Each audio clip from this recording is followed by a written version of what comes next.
Apakah untuk tahu jalan pulang ini harus hafal ayat? Harus hafal kitab suci? Harus hafal ribuan hadis? Harus hafal ini, hafal itu? Tidak. Tidak. Makanya di Quran sangat luar biasa ya, dikatakan seperti ini. Baik, kita lihat ayatnya. Ini Quran surat Al-Hijr ayat yang ke-29. Jadi bisa dibaca ya, surat ke-15 ayat 29. Maka ketika aku telah menyempurnakan penciptaannya dan aku tiupkan ruhku. Ayo kita pahami. Yang ditiupkan ke dalam tubuh kita ini bukan ruhmu. Ruhku, mirruhi. Pertanyaan saya, ada nggak ruhmu? Ada? Nggak ada. Karena yang ditiupkan ke dalam tubuh kita itu bukan ruhmu. Kata Allah, ruhku, mirruhi. Jadi siapa sesungguhnya dirimu itu? Ya, dirimu itu adalah ruhku. Stop aja sampai situ dulu. Nanti kalau kepanjangan malah nggak ngerti. Nah, tugasmu apa? Tunduklah kamu. Coba lihat ayatnya.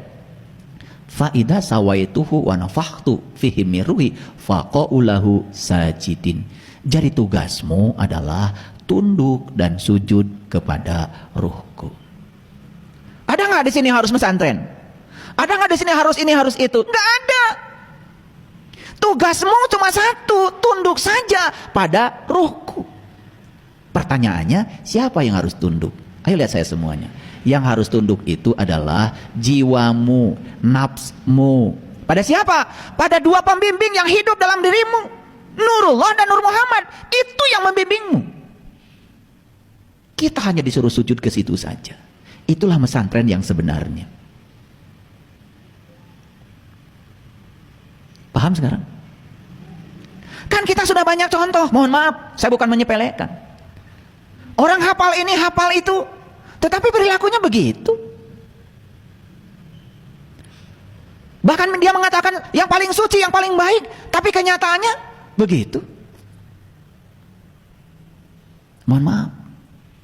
Ada terdengar berita, informasi. Di sini terjadi pencabulan, di sini terjadi ini, terjadi itu. Dan sedihnya itu di lingkungan di mana di situ katanya diajarkan tentang kesucian.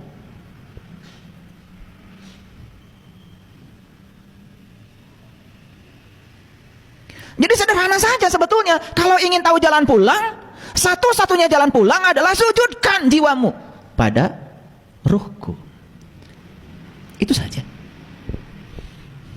Saya yakin siapapun orang di tempat ini yang selalu mengikuti apa kata diri sejatinya, bahkan tidak hafal ayat, tidak ngaji ini ngaji itu, saya yakin selamat. Sebaliknya, yang hafal ini hafal itu cuma luarnya saja, tetapi dia berkhianat kepada ruhku yang ada dalam dirinya. Itulah yang disebut dengan melanggar dari keselarasan diri dengan diri sejatinya. Gimana, mengerti? Sebelum saya lanjutkan, yuk kita simpulkan dulu. Jadi yang disebut dengan jalan itu jalan pulang. Kalau ruhku ini percikan cahaya ilahi ingin pulang ke tempat asalnya, sederhana kok. Jalannya turuti perintah ruhku yang membimbingmu setiap saat, setiap ruang dan waktu. Tidak pernah tertidur, tidak pernah terkantuk. Ikuti saja itu. Sudah, selesai. Dan saya yakin orang-orang yang selalu mengikuti dan tunduk sujud kepada ruhku yang ada dalam dirinya, gak bisa ini, gak bisa itu, gak hafal ayat ini, gak hafal ayat ini, selamat. Selamat. Nah, oleh karena